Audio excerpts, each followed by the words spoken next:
So the Pope weighed in on the pro-life argument. Obviously, popes are pro-life; they're anti-abortion. They're also,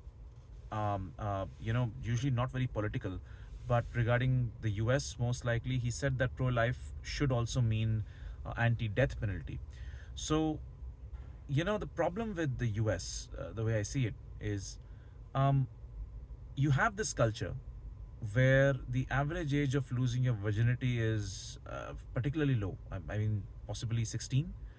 And you have uh, more than a 50% divorce rate at home. So basically, you have these teenagers who find emotional solace more commonly in their friends than among parents. Um, so you have this culture where you have teenagers running around, interacting with each other, and without the guidance of a stable nuclear family. Joint families are far apart. And you are telling them that once you have a pregnancy, um, you can't get aborted. So the problem that happens with this is in the next 10, 15 years, the US is going to be filled with kids born to families that, number one, can't take care of the kid. They don't come into loving homes where the kid is expected. And second, kids coming into families that cannot support them and they're not even wanted. So they will bloat up the foster care system.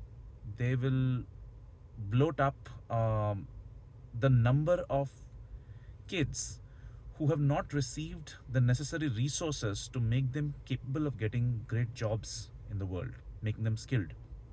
Because the chances that a child will be able to get a decent amount of education, and the kind of push and force that is required for a person to actually gain higher level skills and be more useful to the economy go down significantly if you're born in a family which cannot support you and doesn't even want you.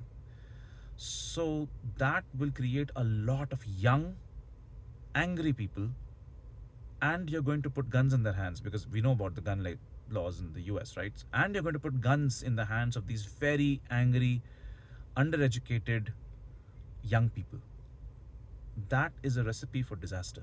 And then when they start shooting, according to the Pope, they should not be given the death penalty, no matter how many people they murder, how many people they rape. So the whole thing is just very regressive. It just doesn't work.